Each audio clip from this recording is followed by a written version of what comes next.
Good evening, good afternoon, good morning, wherever you are. Welcome to another edition of the Literary Hour. We are glad that you've decided to join us on this, where I am on this cold Friday evening. Prof, good Yeah, evening. we are Welcome. here again another Yes, Friday.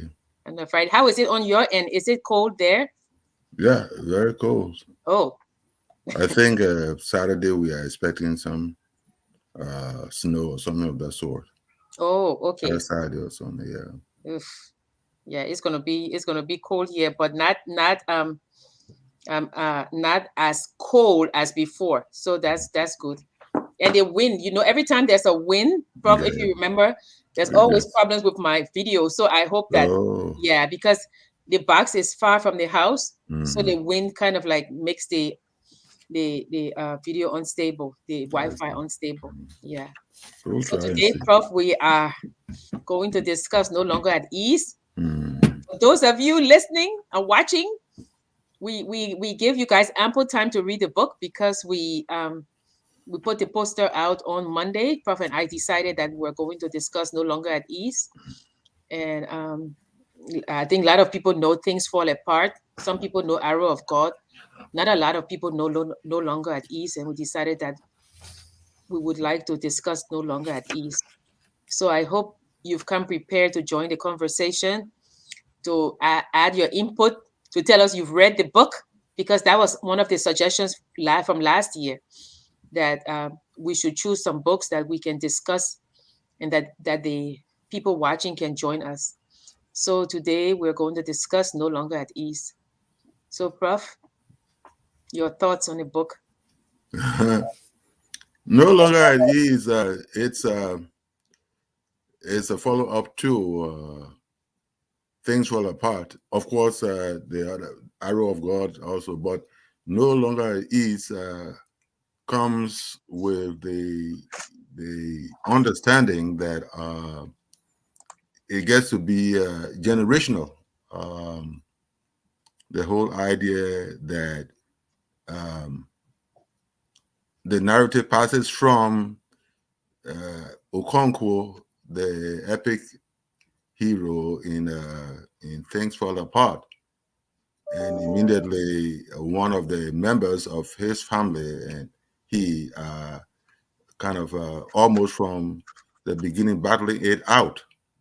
Uh, Nuoye, who happened to have been his son, Okonkwo's son, uh, who almost immediately began to detest his father. Uh, Ikemefuna had been killed because the culture decided it to be that way. And the circumstance of his murder, it kind of injected something into Nwoye, who decided, enough of the father and went on his. So the Nwoye now becomes Isaac Okonkwo, Yes. and another battle in the Okonkwo home begins.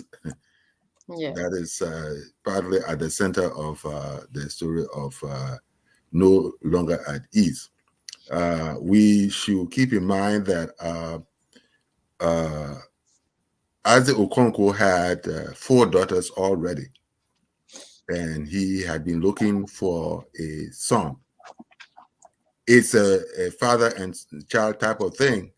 Once you've done something, you want, especially if you are a man, you want to have it carried on. And Michael was expected to be that person to take on as catechist because Isaac had been a catechist. Uh, so, like I was saying, he had four daughters, and he couldn't get a son, and there was a temptation for him to get a second wife, But then, being a Christian, that was a no-go type thing because Christians are supposed to be monogamous now.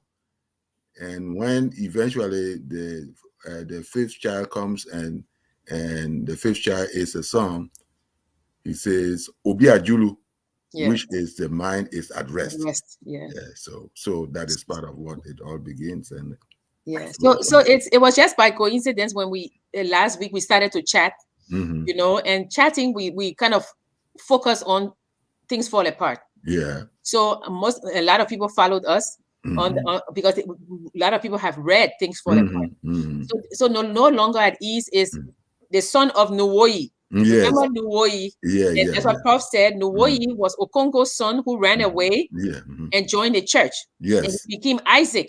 yes, So Nuwoyi is the one now. His son Obi Okongo yeah, is the story of no yeah, longer at ease. yes, yes, It is also the story of Nuwoyi Isaac.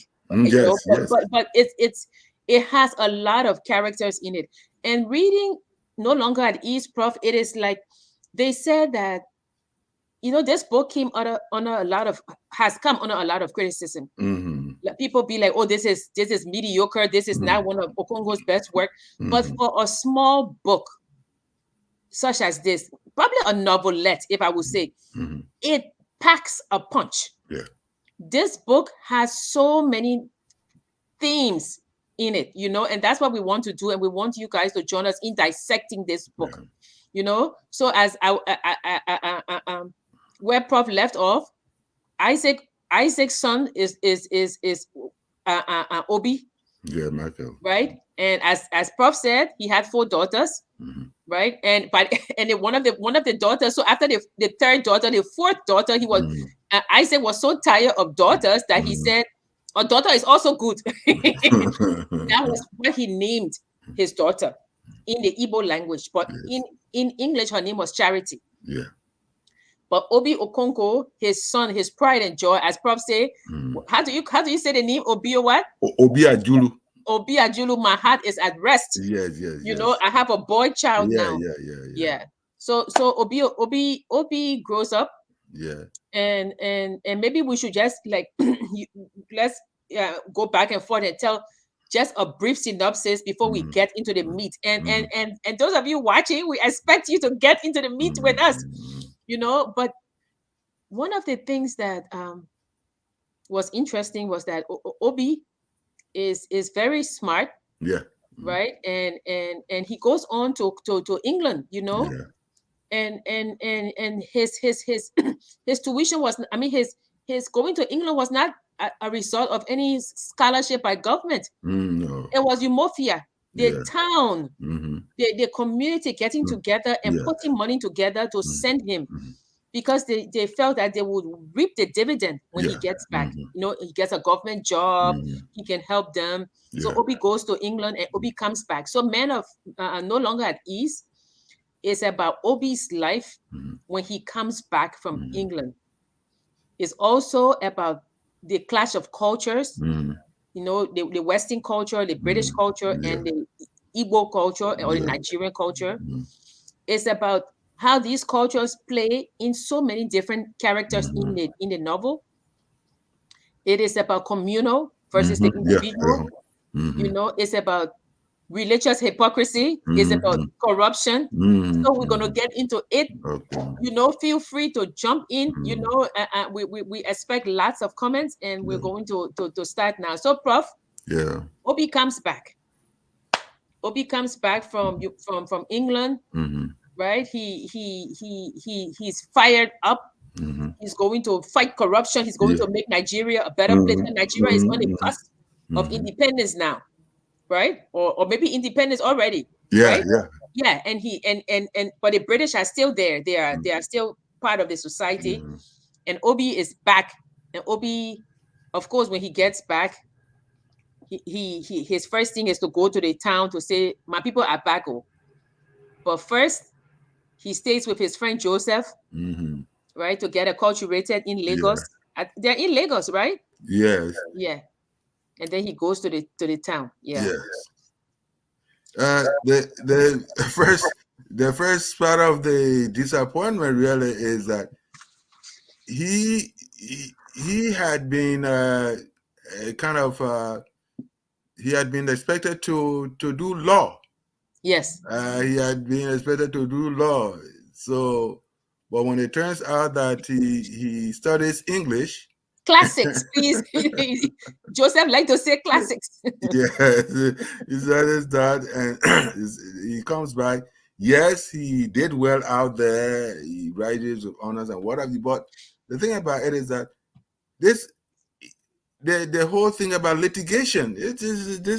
We've come to a world of litigation now that if you have a family, a person who does law, it's more of a huge plus. Now he comes back and he is an English scholar, people would say.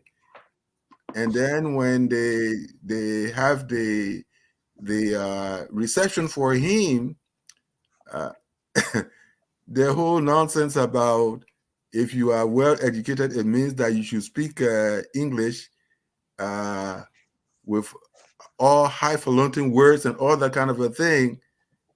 He doesn't do that. He speaks in simplicity, and it kind of earned him some angst from the people. So that becomes one first disappointing thing. Maybe going on, we'll talk about the others. Yeah. So if we're talking about the themes within characters, Mm-hmm. when Obi goes to the town, he goes to Umofia Progressive Union or Yeah, whatever. yeah, progressive Yeah. union. So he comes back now and he goes to the town to tell the people, I'm back. Mm-hmm. Two things he made a mistake. The first one, the people, they came to see their son, and they are all dressed in their agada or their coat suit, and my man come with short sleeve. Yeah. That's the first mistake. The dress code. The dress code. Yeah, that's a He problem. didn't dress as befit the Yeah, occasion. yes. The second one, he started speaking a big book. He speaks in simplicity. No, That's what I say. sorry. Yes, that's why he speaks Yeah. down to earth English. Yeah, they said he was speaking, but they said that he was using is and was. Yes, The second mistake. That's the second mistake. He said, "What kind of man is this?" But coming to the Umofia Progressive Union is not just coming. Yeah. It is coming to tell them, I am back. Mm-hmm. I'm going to get a job, because after all, they put you there. Yeah. You're going to tell them how you're going about getting the job. Yeah. And don't forget, these people have put money together to send you. Yeah. So you now have to come back and say to them, my people, I will pay you back. Yeah. I'm going to give you 40 pounds every month, Mm-hmm. and so the money can grow, so somebody else can go. Yes, it's a revolving fund. It's a revolving fund, Yeah. So Okong, so I will call him Obi instead of Okong. Yeah, Obi. Yeah, call him Obi. Yes. Yeah, so Obi comes, and Obi tells them, this is what's happening and everything, and the people they are at rest. They say, okay, our investment coming bring dividend. So Obi goes back to Lagos. He gets a job. He stays with Joseph for a while, right? So and I have so many notes here, so many pages, because I read this book. I was like, But then he goes to visit his father, right? So let's talk about his trip to visit his father Isaac Nuoyi and his mother when he goes, right? So he goes, and Obi loves his mother. Yeah. He loves his mother very, very much. And of course, she's happy to see him. Yes. And Isaac is this strong religious person. I mean, I'm sure Isaac was happy to see him too. Yeah, but didn't want to show it that much. Yes, he didn't want to show it that much. So he goes back to Lagos, and of course he's living there, living the high life, enjoying himself, got job. Yeah, but he works for a British man. Yeah. In a department, and then his secretary, or the woman who works with him, Mrs. Thomason. Yes. Is a white woman. Yes. And Obi, he knows the culture, because he says, oh, they planted this white woman so she can be friendly with me, so she can be watching me.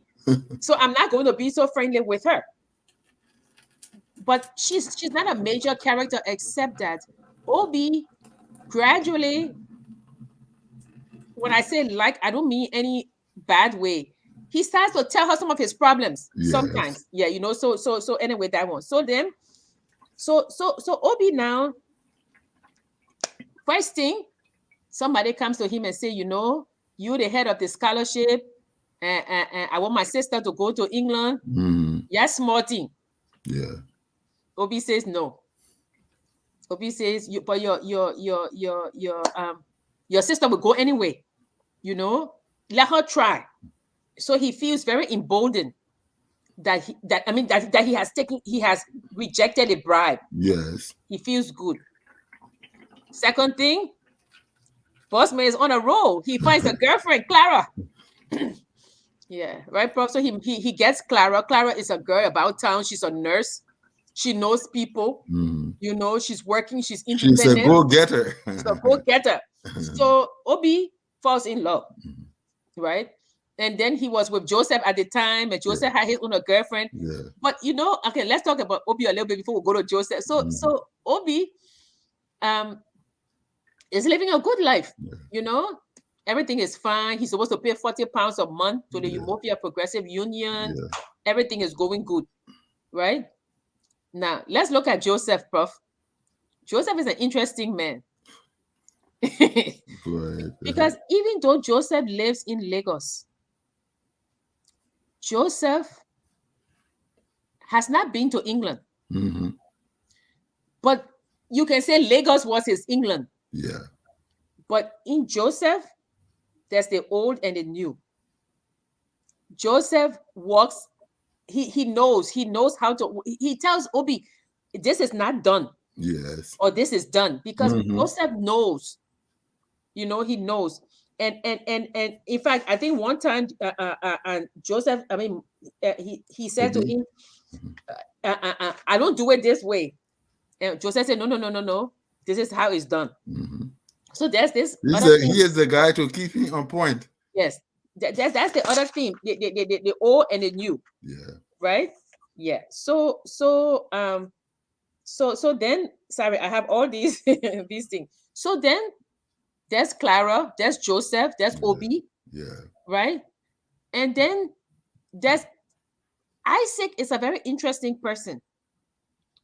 You know, Isaac is a very interesting, and I think we should discuss the Umofia Progressive Union as a group, but as a person as well. But first, let's show the book. I mean, it's called the African Trilogy: Things Fall Apart, No Longer at Ease, and Arrow of God.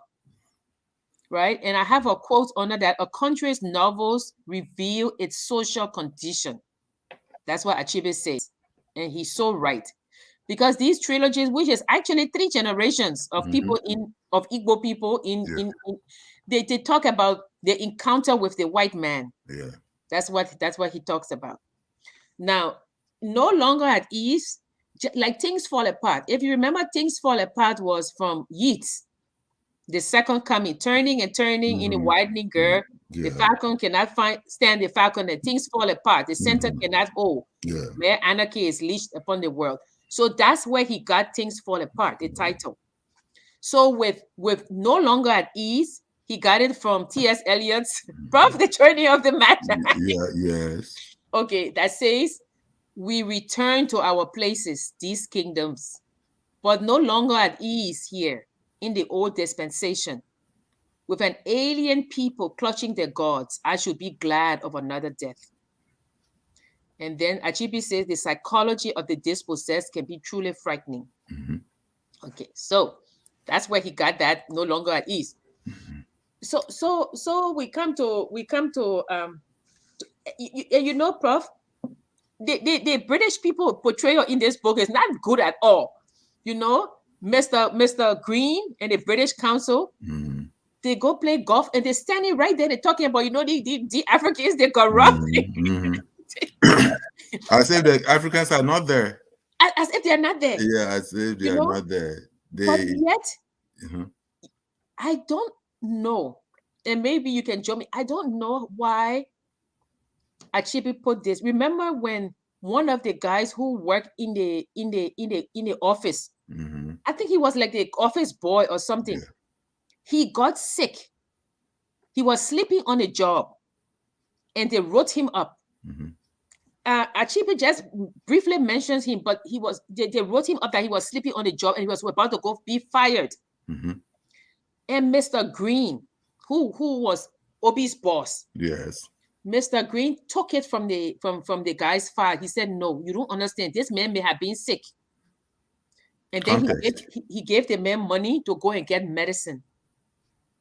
I'm not saying that this kind of wipes out all Mr. Green's racism. Yeah. No, I'm just saying that I found it very interesting that Achibi puts that in the book, as if to say, yeah, but there's there are some good people. Yeah. What do you think, Prof? You think No, so? that's an important. Sometimes it is not the elaborate narrative Yeah, about a character, an elaborate narrative about. That is why when one of the things that reading invites us to do is to be very observant. yeah, The little things that ordinary people would just trivialize over, those are the sometimes captivating things because they shared some important light that otherwise you have lost.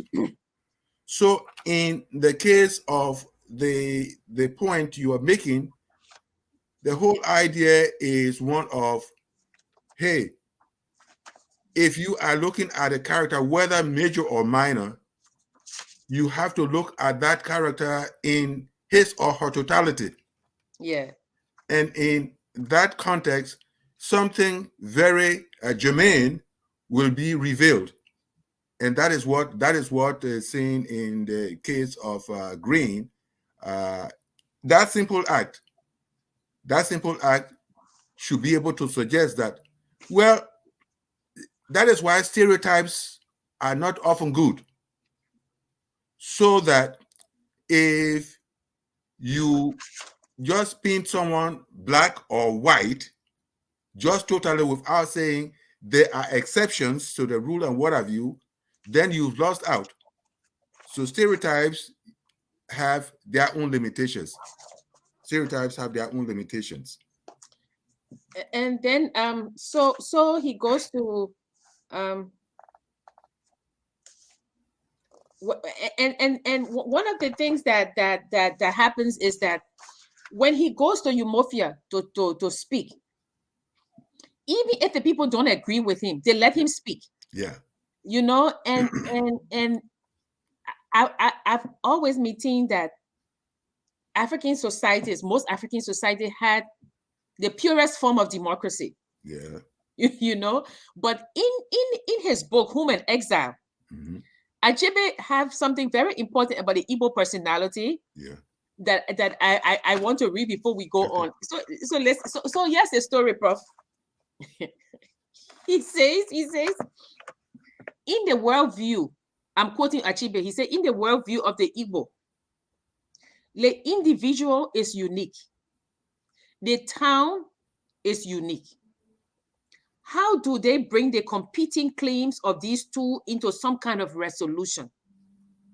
The answer is a popular assembly that is small enough for everybody who wishes to be present to do so and to speak with his own mouth. Right? So he tells the story of he tells the story of the animals, right? Mm-hmm. They get a message from the sacred God that he wants to meet them, right? So they all go to meet the sacred God. And while they're on their way going, they see chicken. Chicken is going the opposite direction. Mm-hmm. And they say, but where you going?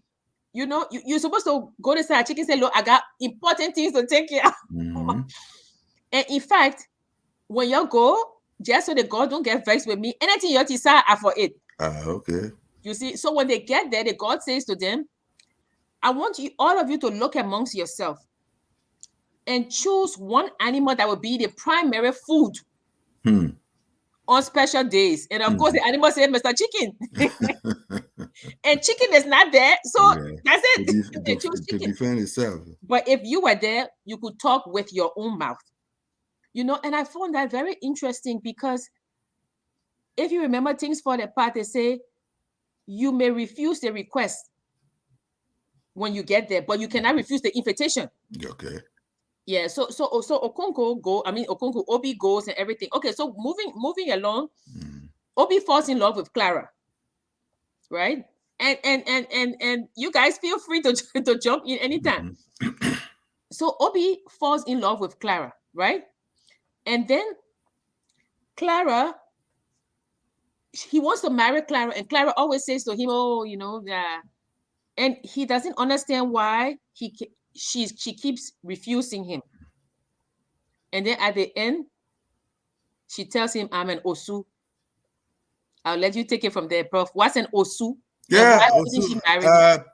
that you know, there is the we must accept the fact that in other African countries, ethnic groups and what have you, there's what is called this caste system, something you think of as being endemic to India, for instance, where if you are an untouchable, it means your word is over.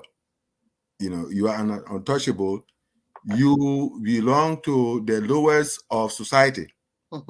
So, in the case of Clara, yes, she is an Osu, which means that she is an untouchable. And such a high name, you know, one would say the Okonko name, cannot be the name and the family that can open its arms to take in an in-law, a daughter that is an untouchable. It is like an abomination. It is a no-go zone. A promising child like Michael Obi Okonko cannot be the one to bring disgrace to the family. And that becomes another angst. How can this boy begin to bring disgrace to us? In fact, the mother makes a point that if your love has got you blind and deaf, you will have to keep it to yourself before you get married to that child. Then please let it be over my dead body. Let it be over my dead body. And the father resists such matrimony to the large extent, and that is where they have their clash. One important clash, because Michael takes up the issue with the father and says, "Well, you are a Christian, you are a Catechist, my man, you are one of the prime voices in Christianity around here. Christianity preaches one important thing, which is what equality. Christianity preaches equality. But Go ahead. no. I was saying that, you know, Yes, go ahead.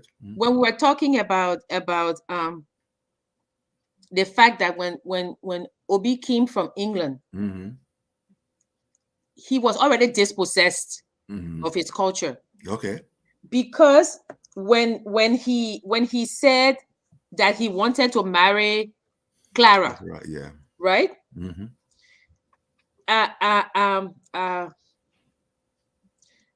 Joseph, he said to him, yeah, "Look at me." Yeah. I'm quoting Joseph. You know book, but this is no matter for book. Yeah. Do you know what an Osu is? Yes. But listen to the next question. But how can you know? How can you know? Because you are not of this culture anymore. Yeah. And then when he goes to Clara, right? And he said, "I'm going to marry you anyway." In little sentences,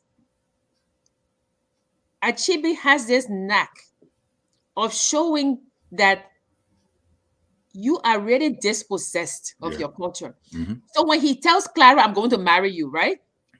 And they go to look for a ring. Mm-hmm. And Clara says to him, we need a Bible also. Mm-hmm. And he said, why? She said, to go with the ring. Don't you know that? Mm-hmm. So already they are, they are telling him. Mm-hmm. But in Prof, I love Achebe because Achebe, he's not, Achebe doesn't write a lot of words like Soyinka. Mm-hmm. Soyinka's work is very dense. Mm-hmm.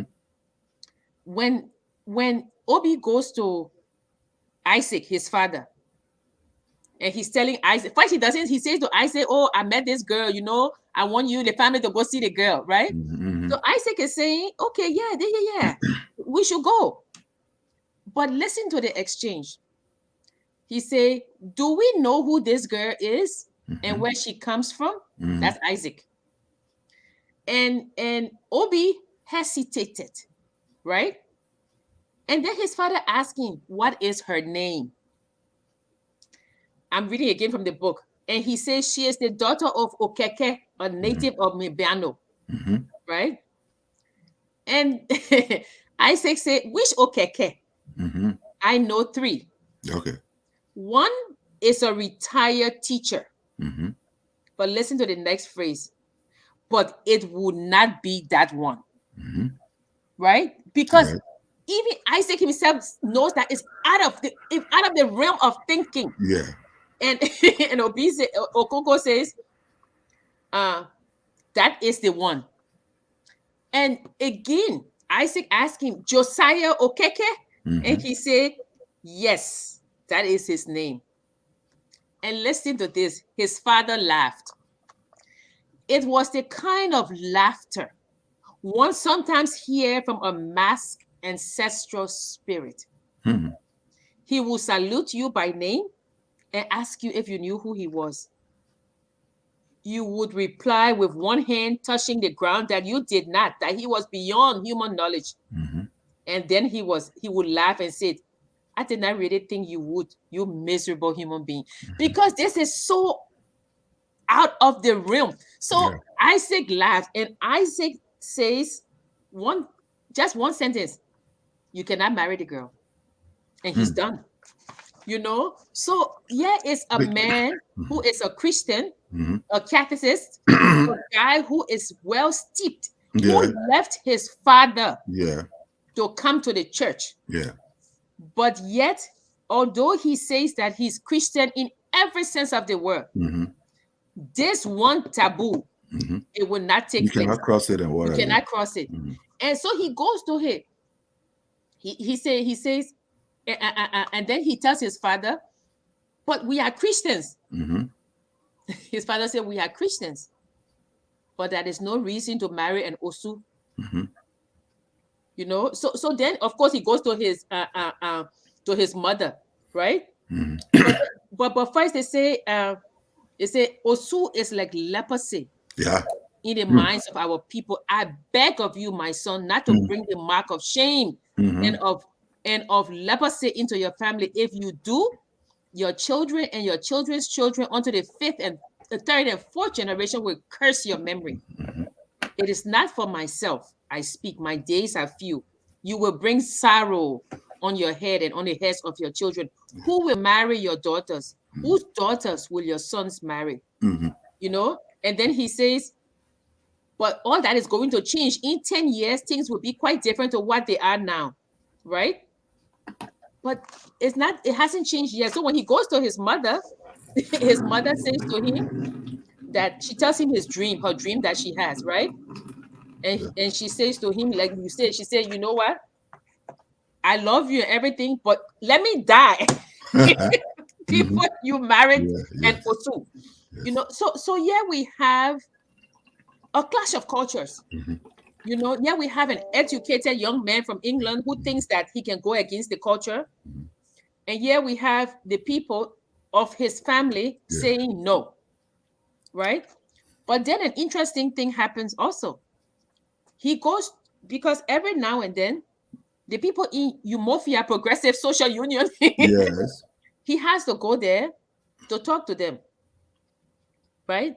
So within this mix, you got Obi, his expenses are increasing. You know, when you come Yeah. from America or from Yes. England, you want Mm-hmm. to show the people you got Yeah. car, you got this, Mm-hmm. and so his expenses are increasing, and he finds that he cannot be paying the 40 pounds to the Umofia people. So he goes there to a meeting to tell them that, look, I want to delay for 6 months. I want to, let's just, Yeah. and the people were inclined to do it. The people said, things are hard. We know you. But then Joseph had run ahead, and Yeah. Joseph had told the Umofia people that this man wants to marry an Osu. Yeah. So the people in the Umofia Progressive Union, they said to him, we will give you the 6 months so you can get your finances in order. But we hear something else that we want to talk to you about. What is this we hear that you want to marry an Osu? And also, yes.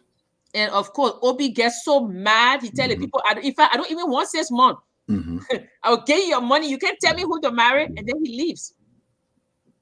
So, what do you see about this pride in Obi? That when we begin to break things down, you're going to find out that that is the beginning of an understanding of the old African and the new African. Mhm.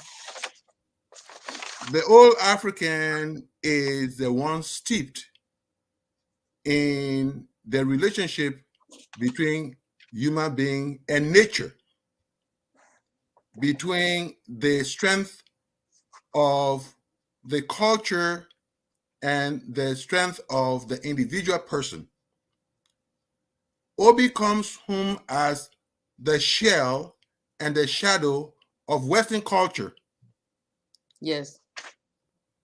He comes home as an individual who is using the lens of the Westerner to believe he understands the ways of life of the culture, the ways of life of the African. Unfortunately, he becomes a mixed bag who really does not understand his own culture, nor does he really understand the Western culture. So, as one of the articles out there indicated, that he is more like a bat, and the bat nature of the young man leaves him floating and brings him to his end. He does not understand. Even we can quarrel over the need for people to efface or eradicate this whole caste system or what have you. But at the moment, that is part of the people's culture. That is what the people believe in. And until you understand the deeper context of that, you cannot so easily by yourself want to kind of play it like a football. Yeah. And And that is uh, it was probably thought that Joseph would be a way to guide this new person who does yeah. not understand the strands of the culture. Unfortunately, by virtue of his education, I mean, Obi's education, he thinks that he can law it over every other person. And that is the foolery of his being. In fact, you can see the arrogance in Obi. Like when he first came from England, right? Hmm. And he wanted to move with to Oblalendi. He said, Yeah. what would people of other towns say when they hear that the son of Umofia Uh-huh. returned from England and share Uh-huh. a room in Oblalendi? Uh-huh. And Obi says, let them say what they like. Ah. And Joseph says, our people have a long way to go. Mm-hmm. Which they are not there yet. And but yeah, And, so and, so and that is again,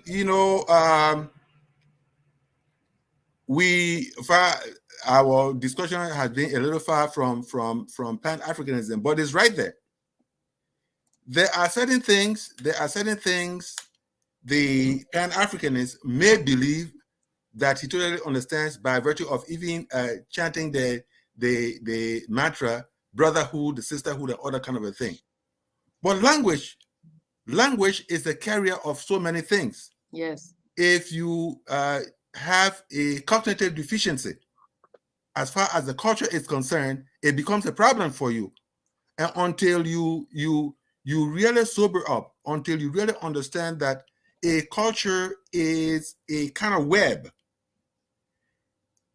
the tendrils of which you've got to understand to be able to enter into the heart of the matter, it becomes a problem for you. Yeah. So saying it on the surface that I'm an African is not enough, especially so if you do not understand that language, if you do not speak the language that is the carrier of all the major aspects of the culture. And that is what Obi defaulted on. Yeah. And then you know, in fact, you know, in this book, I mean, you know, like other books, but Okonko, I mean, Achebe has a knack of always having these characters on the aside. Sorry, my cat is passing. On the aside where you get to understand them. You remember when Nuwoyi left his father in Things Fall Apart, right? Mm-hmm. And he's now I mean, like people say, big God man. The guy Mm-hmm. is steeped in religion, in Christianity. But Isaac Nuwoyi, he's trying to tell his son to be careful. So he tells his son, and I mean, this book, the reason, first of all, you guys, we told, sorry, my cat is falling. We told you guys to read the book, but some of the things are really worth reading, Prof. Listen to this. Nuwoyi is thinking about his life when he left his father. Mm-hmm. He's trying to guide Obi, you know, and he says to him,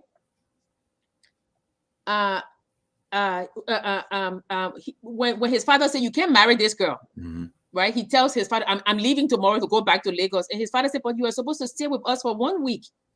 And he said, no, I got things to do. It's better if I return, right? And then his father said to him, I'm reading now, I was no more than a boy when I left my father's house and went with the missionaries. He placed a curse on me. I was not there, but my brothers told me it was true.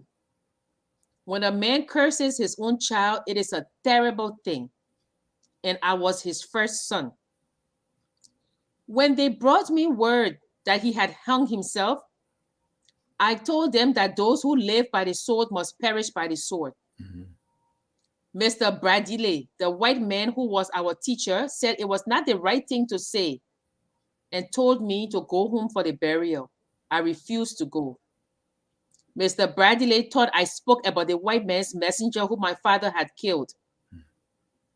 He did not know I spoke about Ikemefuna, with whom I grew up in my mother's hut until the day came when my father killed him with his own hands.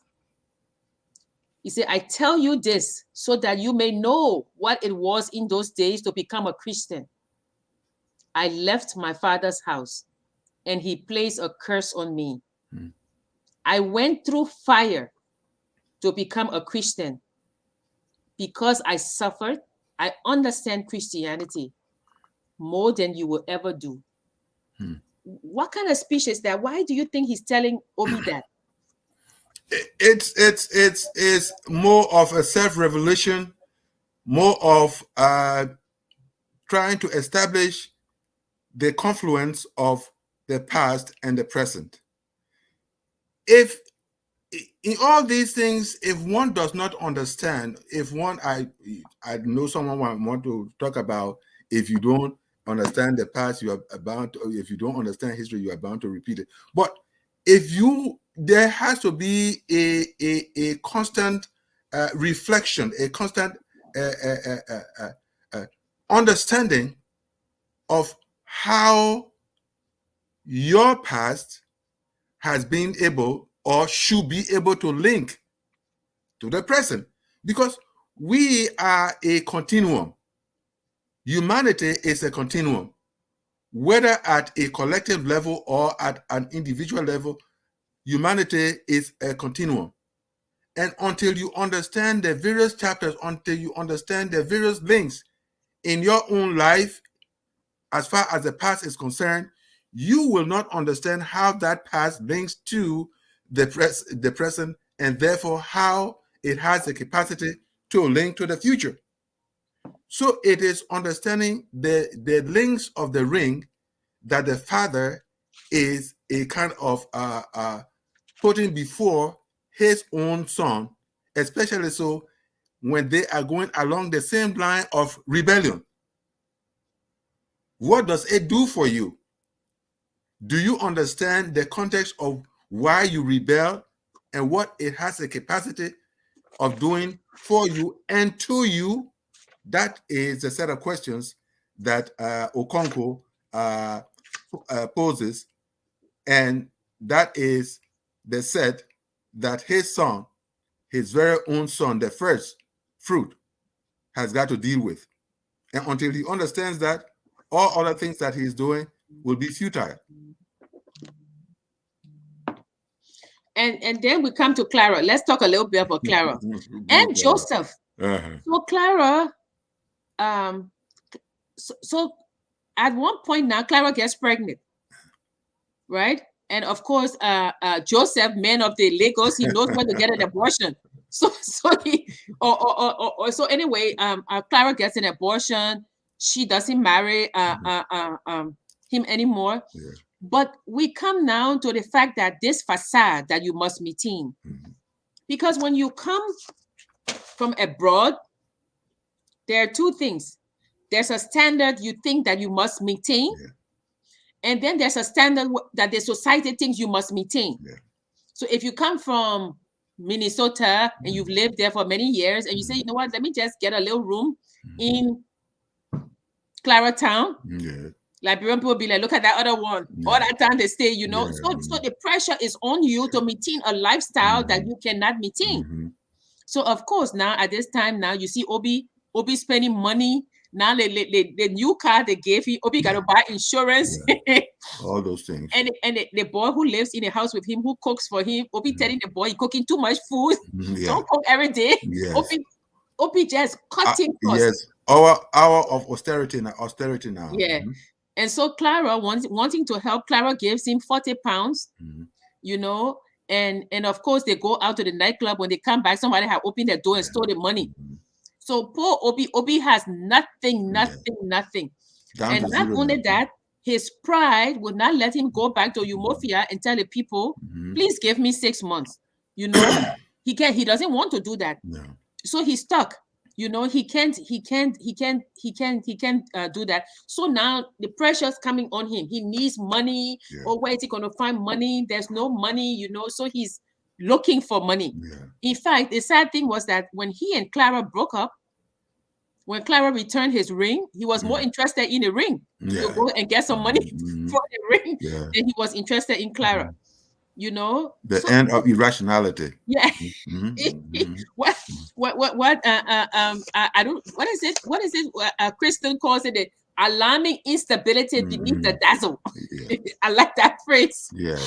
Because he's broke, you know, the lifestyle is there. He got to pay the people the 40 pounds and no way to wait. So poor Obi, he can G, he can haul. Right? That's what they say. He can G, he can haul. And then you got Sam Okoli, who's the Minister of State. Right? And the guy is corrupt. He's spending money all over the place. And in fact, Clara, one time, Obi thought Clara was going out with him, but Clara wasn't going out with him. It was her friend who was going out with him. And also, I don't even think that guy would even marry Clara, knowing that she's an Osu.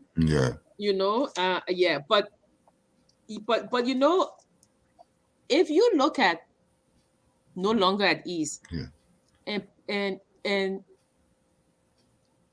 the book, he's talking about tragedy, right? Yeah. And Achibi say it's a satire. But you know, Obi is right when he talks about tragedy never ending.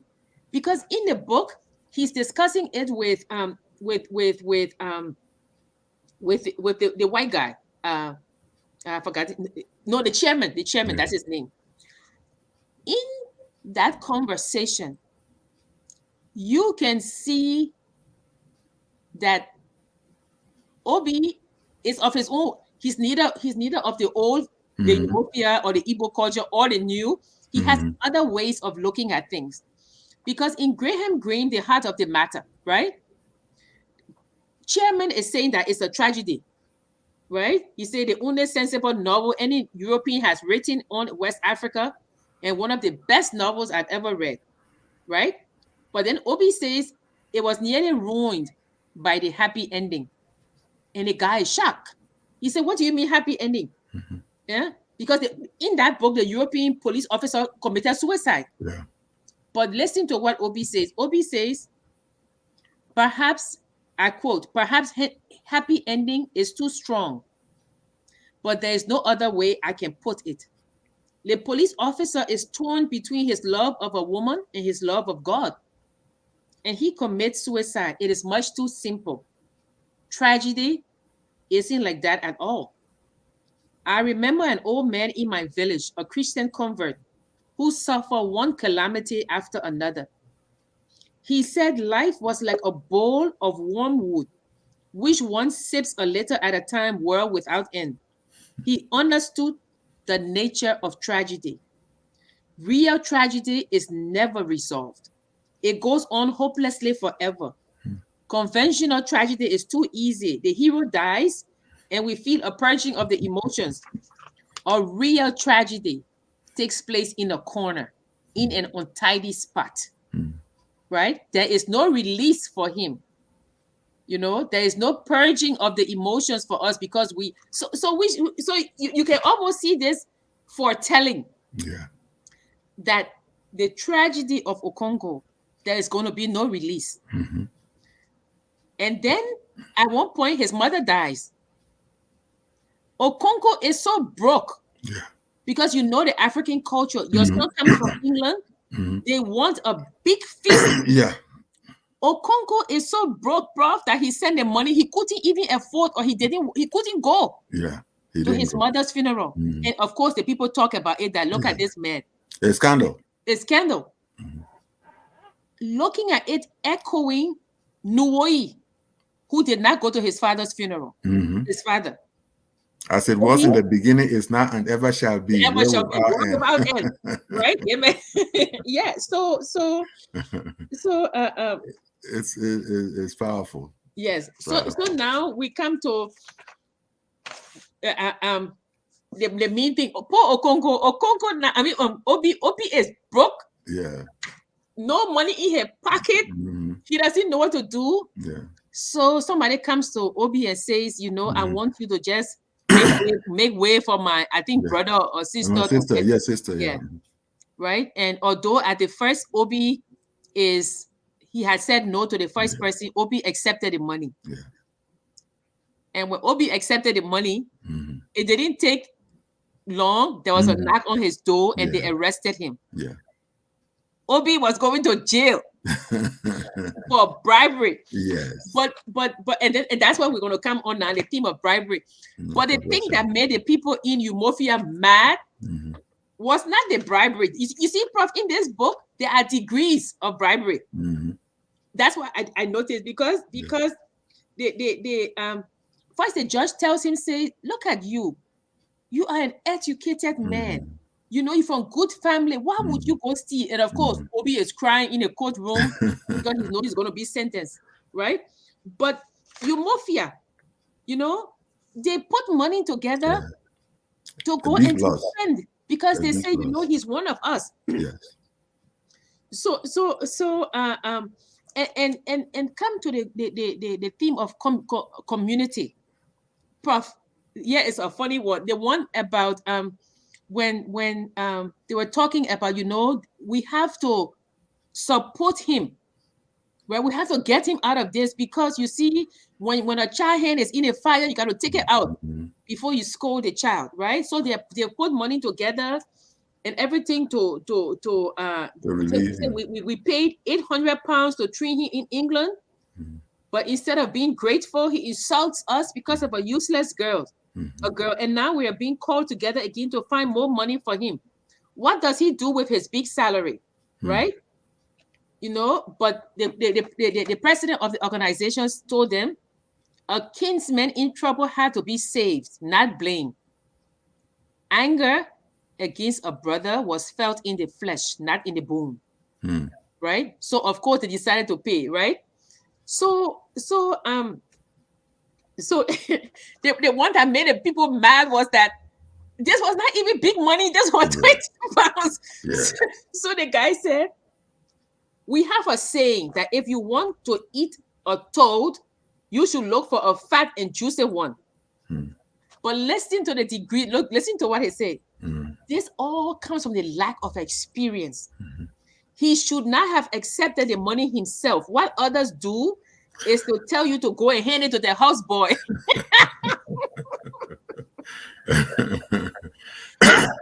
So, so you see, in every aspect of his life, the tragedy was that Obi did not know. Mhm. He did not know, well, about the Osu, or that Mhm. he was forced. He did not know that he shouldn't wear short sleeve. He did not know that when he goes to address them, he must be respectful. Mhm. He did not know that he could have called, I think his husband name was Sylvester. Mhm. He could have called Sylvester to go get the money Mhm. instead of taking the money himself, you know? Because if you look at it, in that society, there's a lot of corruption. Remember when he was in the car, Mhm. the police stopped the taxi driver, Yeah. and the taxi driver was about to bribe the police, and, Mhm. and Obi went and looked. And of course, the taxi driver could not bribe the police. When the car continued going, the taxi driver stopped the car. He started to insult Obi, Obi. yeah. He said, why you look? Now I had to pay the man 10 shillings because you look, You look. because You you you look. you spoiled the whole thing. You spoil the whole thing. So the thing was that these people were mad that he took the bribe, because he could have sent a surrogate Mhm. to get the bribe. Second of all, it was not a lot of money. That's the part that made the people mad, Mhm. right? But then the thing is that and the third is that he got convicted. Yeah.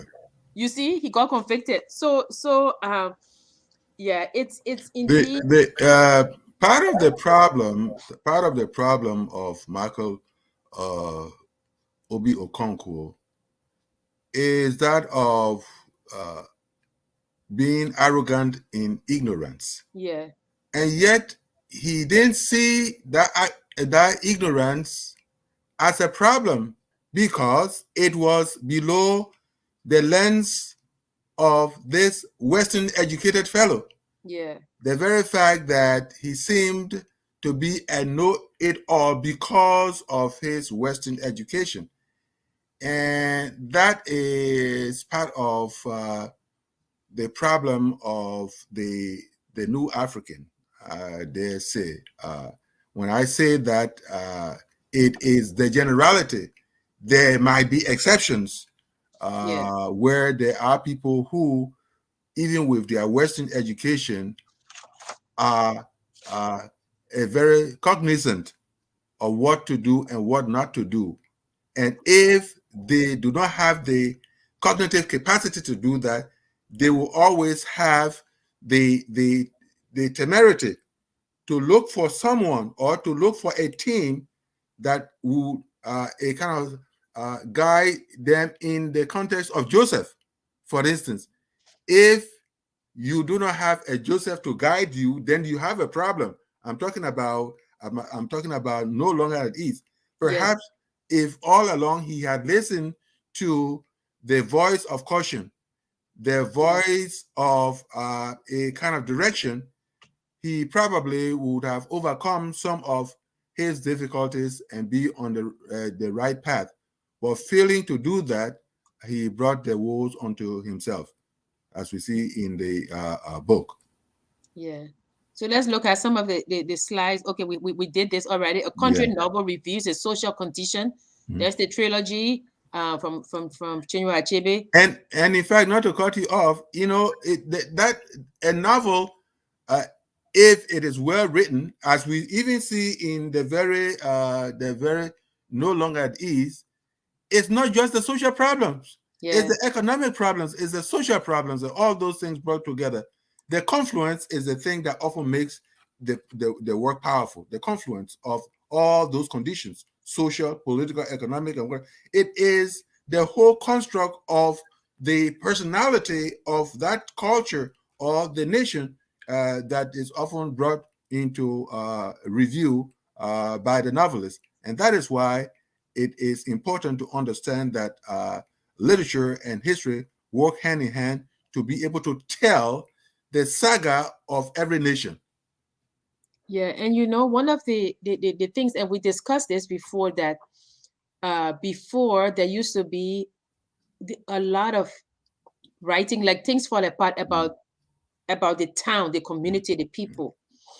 And as people went into the diaspora, now the themes have been changing to belonging and exile, right?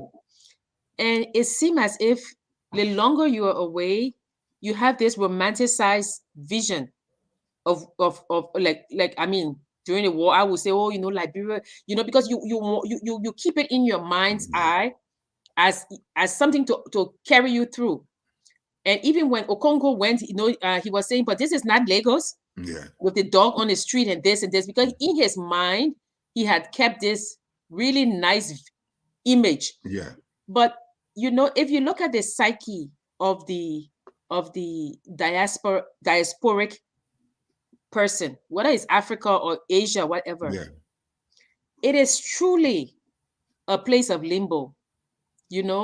Either you make the new country your home and you just visit, or you go there and you go back home, and because it's always you're between these two. Yeah. And you always say, when I go home, but yet when you go home, you're not really at peace. You're no longer at ease. And if you look at some of the psychology, I'm not a psychologist, but the minute you go home and somebody says, when you're going back, it announces you as a stranger. Yeah.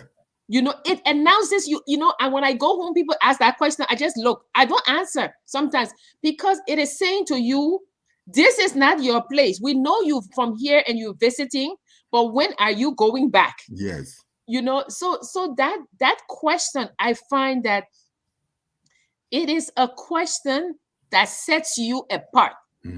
That's what I think, but I mean, that's just an aside. But the act of belonging and dispossession, to being dispossessed of a homeland, is really one that I know writers write a lot about it, but it's one that you see more and more cropping up in African literature. Lot of them now are writing about it. Yeah. The perplexing pendulum Yes. that you've become, the perplexing pendulum that you've become, it's for many of people, it's painful. Yeah. That you are not neither here or there, and yet you believe that you are somewhere that you can call your own. It doesn't sometimes work out very well. Yeah, and sometimes when you go back, you want to be, I can say, more African than the African. And then you sound so and then you seem so ridiculous. You sound so ridiculous. Like sometimes when I go, I'm sitting and people will come. They come in a restaurant and they're dancing, and and I'm like, even the people who living there, they don't do that. I know. Why are you doing that? We know, because because I'm not saying this to say anything bad to anybody, but it's almost like you are no longer at ease. You have to prove that you belong there. You have to say, I am one of you. And in Obi's case, he wasn't interested in that. Yes. Obi was like, okay, I'm not visiting, I'm here, but I'm not interested in anything. Yeah. But let's see another one. From Frantz Fanon, he said, every people in whose an inferiority complex has been created by the death and burial of its local cultural originality finds itself face to face with the language of the civilizing nation, he becomes whiter as he renounces his blackness. Mhm. But when the opposite occurs, one must retract one's pseudopodia and Yes. behave like a man. The whole structure crumbles. A black man who says to you, I am in no sense your boy, something new under the sun. And I like this because I think it pertains to Obi. Yeah. You know, I think in a way, Obi was trying to find his own way. Mhm. You know, to say, you know, the old has no hold on me. Mhm. Yes, I'm of the new, Mhm. but I want to define what my new is. Mhm. You know, and Yet care is very much important. That's the thing. You cannot bring rashness. You cannot bring rashness to this new liberation. yeah, You cannot bring irrationality to it, and that's the undoing of Obi as well. You know, bringing if you cautiously, meticulously go through and what have you, knowing when to listen. Listening is very much important in the new journey that you have. yes, yes, If you don't have the power of listening, because even listening is an agency. yes. If you cannot hold it very well, then definitely, you will continue to frustrate yourself. And in that process, maybe, if you are not psychologically dead, then some other terrible thing is going to happen to you. Yeah, let's read this last quote before we go to the comments. So it's from Abba Mimi.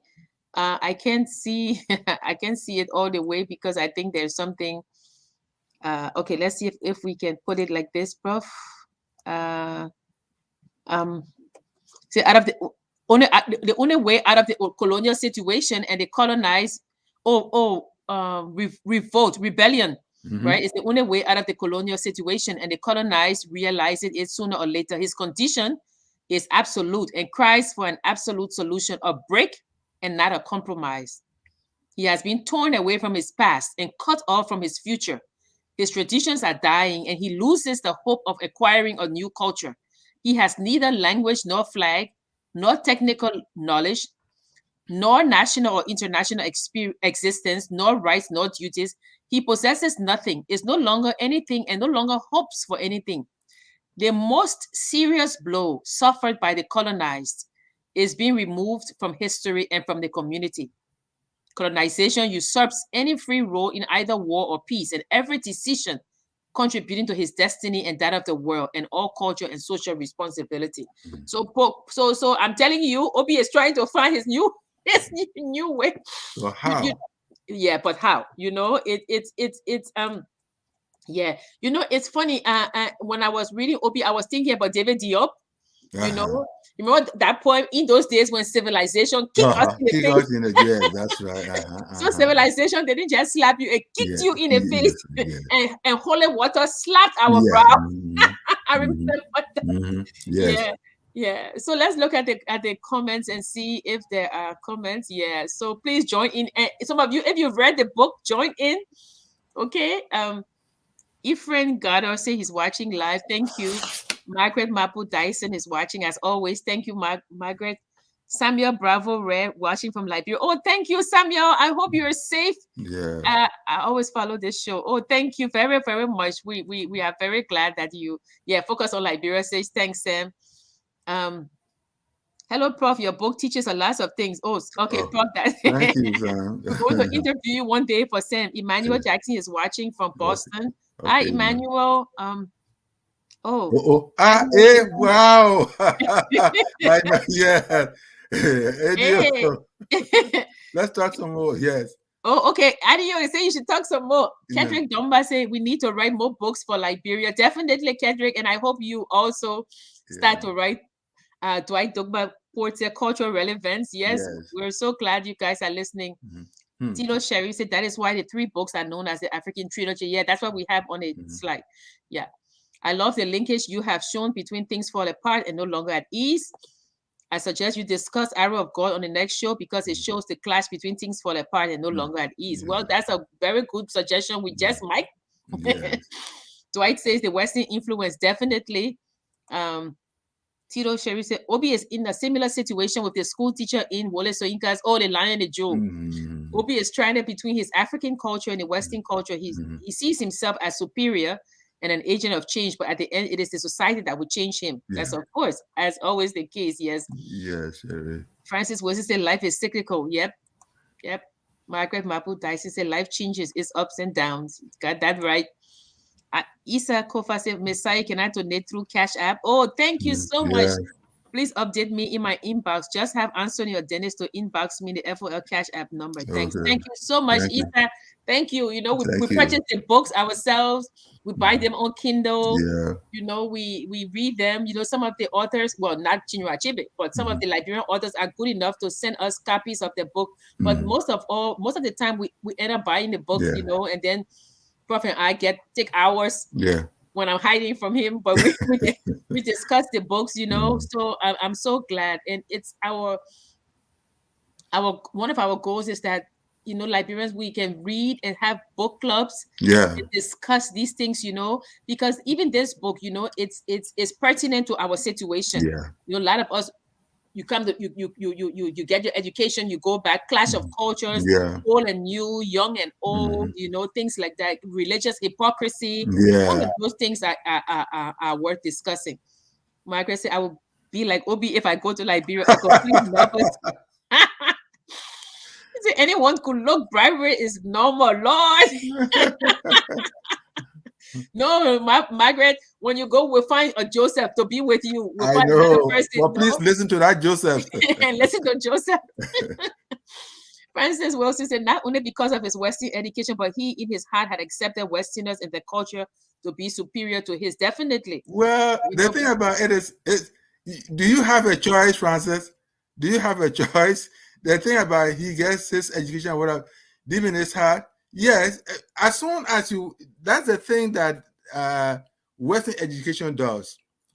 As soon as you taste a bit of it, you want to go down, down, down, and drink a lot of it, or eat a lot of it until you forget about it. It's like you eating sweet and forgetting about toothache. That's part of what it is. Yeah, and oh yeah, Tito said, yeah, it's the Vulture by David Diop. Yeah, the Paternoster, and what you say, those who knew all the book but did not know love. Yeah, David Diop was the bad boy, man, of the negative movement. He will just tell it like it is, you know. Yes, Margaret Mapu Dyson said, thanks, Prof. Listening is an agency. Listening is harder to give into, believe it or not, and the thing we let in when we listen. Yeah. And people always say, you know, it's true. Listen and silent, they have the same words. Yeah. You know, the same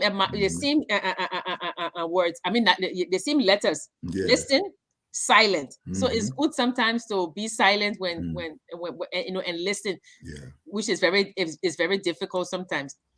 Francis Wilson said, a book club is an awesome idea. Thank you, Francis. And we have not forgotten, says Francis, we're going to read Atlas Shrugged. You're going to come on and we're going to discuss that Ayn Rand's book. You know, I have it on my list. I'm going to read it. I am going to read it, and you're going to come and we discuss it, you know, and that's what we want. You know, we want to be able to, I mean, a lot of times we talk about history and other things, but it's a good idea for us to start reading the classics of African literature, you know, and come on, you know, and you know, Prof and I, we bounce back and forth, but you know, there's nothing that will stop one of the viewers to say, I want to come on, and we're discussing the book and say, no, I don't agree with you. I don't think Okonkwo was a tragic hero. I don't think this, you know, because that's how, you know, and people see us disagree in a civil manner, you know, and then people can say, oh, you know, I want to come on too. And that's what we want to do, a literary culture. And, you know, and hopefully one day when we kick COVID out, we can all sit around a table and discuss the books, you know. So we'll take I think it's I don't know, I was it Tilo or somebody else who suggested, I think it was Tilo, and that's what we're gonna do, you know. Prophet, I will decide whether we want to do Arrow of God, but we're gonna put the poster out. Check on Facebook, check on my Facebook, on Prof Facebook, and see, and then read the book, you know, come on and argue with us or even agree with us. Don't you Don't you just be quiet. Emma says listening is an act and skills that are acquired carefully. You got that right, Emma. Because it's when people are when someone is speaking and people are listening, they don't listen because they want to listen, because they're anxious to talk, and you can't learn anything like that. So, Prof, oh, Prof, remember what's the guy's name, man? Reverend Samuel Ikidi in the Yes. book. Uh-huh. And Samuel, that other one, he liked food, and he was talking about weddings, right? And he said, people go to weddings. So he was telling people how weddings now, they have limited guests. The people invite you to weddings, whereas before, wedding used to be a Yeah, communal free event. for all. Yeah. And he said, you know, you can't even go to a wedding with all that little piece of paper that says RSVP, rice and stew, very plenty. Right. That's the very Rice plenty. and stew, very plenty. RSVP, rice and stew, very plenty. And that Instead was so of funny. Yeah, that was so refunditive. funny. That was the funniest one. Yeah. So we we want to say thank you to you all for being here with us this Friday. Friday. Oh, Francis, Sis Francis, I had this conversation with my son last night. My father had sat me down and said, "Pay attention. Let me tell you about these people," which made my experience vastly different from other students from Liberia and other African contemporaries. Yeah, yeah, yeah. Pay attention. Let me tell you about these people. Yeah. So we've come to another close, and we want to say thank you so much. Oh, Amos Wasi, can you guys in future dramatize Liberian literature and African literature as well? Oh, Amos, I think you've just joining us. We've been on focus on Liberia for a year now. We've gone through Liberian literature, the faces of Liberian literature. We've gone through books by Sangawolo, Baiti Moore, Roland Dempster. We've gone through a lot. So go back and look at the old shows, and we Yeah. will, we will keep on. There are a lot of new writers now, Liberian writers. We'll try and get more. If you know of someone who's written a book, a Liberian writer who would like to come on, please let Prof and I know so we can read it. We read the book first. We don't bring you without reading the book, and be prepared to discuss the book. To chime in. Yes, to chime in. But as always, I will let Prof give his closing comments before I'll close the show. No, it's again a pastor was asked after giving one sermon for a whole month why he was prone to giving that sermon, and he said something to the effect that until these people change, I am not going to change the theme of my sermon. And so here on our show, we need to emphasize a couple of things that we expect people to do. Not that we are imposing on them, not that we are being presumptuous, but the whole idea is to kind of help them keep the critical themes in their heads.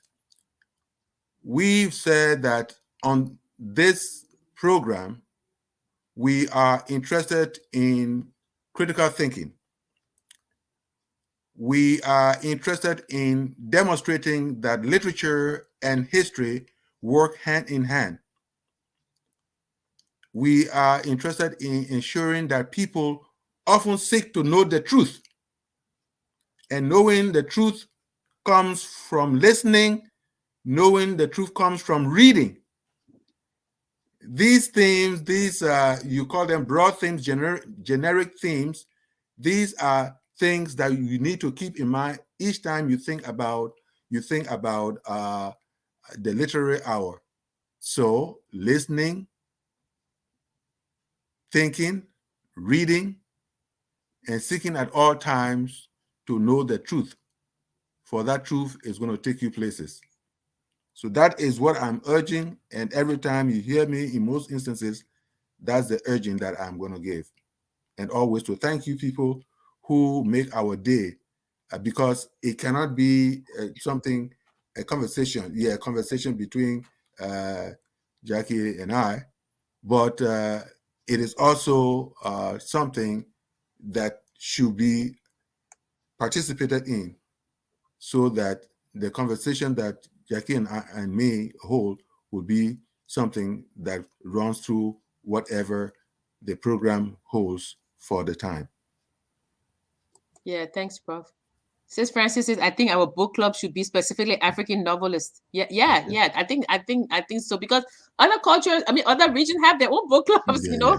Yeah, so definitely. Stanley Thomas say he's watching. Thank you, Stanley, for watching this Friday evening. Yeah, and I agree with Prof. When we started this, we didn't think that it was going to go for a year, but we plugged on, and it's funny because even in my classes, from sometimes I'm talking about Liberian literature, the kids are like, this other one with her Liberia, because it's so interesting, I mean, and I keep telling people the first English novel written, West African English novel written in 1892 or 93, 91, was a Liberian, and people have written, so maybe we should even go back to that. I see a lot of new people joining. Maybe one day we'll go back to that book and we'll start reading to discuss it. But we want to thank you for joining us. We always end by telling those who are just joining or telling those who've been here. I think people are tired of hearing it. This is a journey we're on, and you've chosen to follow. I mean, to join in with us. It's not something Prof and I mean, Prof has the wealth of knowledge on literature and law, and and as I was his student, I learned some, but sometimes we're even learning. Well, I'm learning, I'm like, oh, I didn't know this, and then I go and do my investigation. I read No Longer at Ease. Maybe almost 20 years ago. I had to go and read it again, and I was telling Prof, I just read this book again, Prof. And it's a very small book, so it's not a big book, so you should definitely find it and read it. And next week, Prof will make the decision whether we should read Arrow of God. We will send you all the thing, but then read it. And then when you come, you can discuss. Don't just come be ready to, because this is a democracy.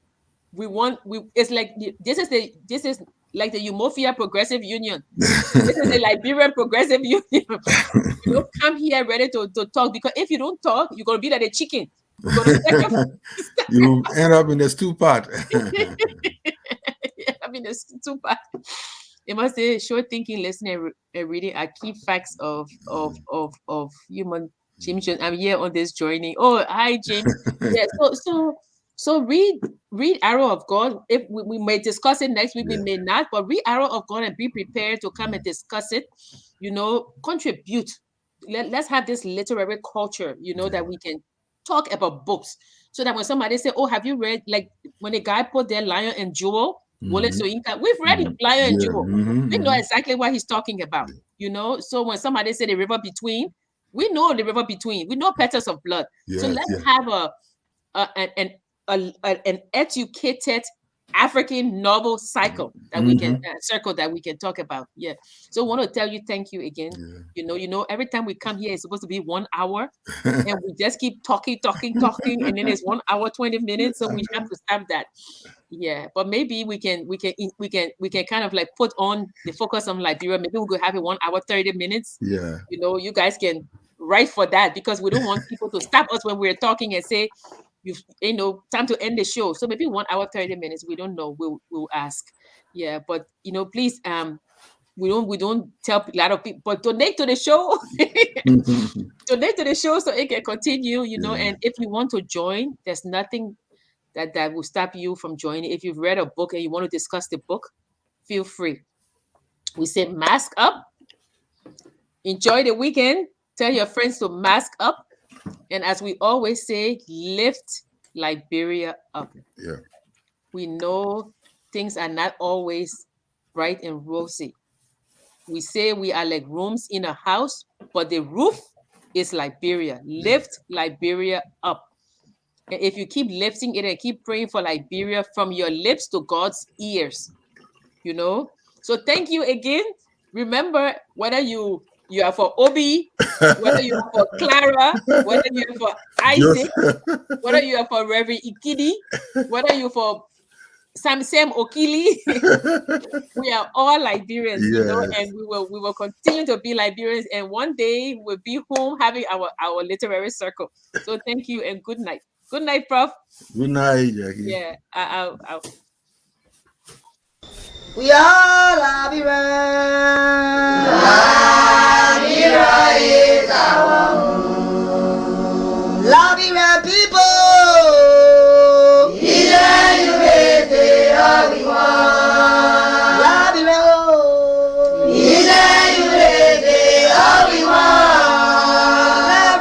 Liberia.